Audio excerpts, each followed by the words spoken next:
மற்றவர்க்கு தெரியாது என்னோட ஆதங்கம். அடனாயிரு பக்கம் அடி வாங்கும் இருதங்கம்.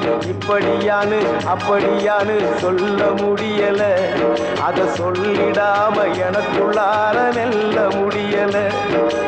என்ன பத்தி கண்ணுங்கிட்ட கேட்டு பார்த்தேன்டா, நீ கவலைய விடு கடமையை செய் என்று சொன்னான்டா. சரியா தப்பா செய்யறது சரியா தப்பா, நல்லது எது கெட்டது எதுன்னு தெரியலையப்பா, எனக்கு புரியலையப்பா. கருவறை முதல் கல்லறை வரைக்கும் சில்லறை வேணும் சிநேகிதா, கடவுளை கூட பார்க்கணும்னா காசு வேணும் சிநேகிதா.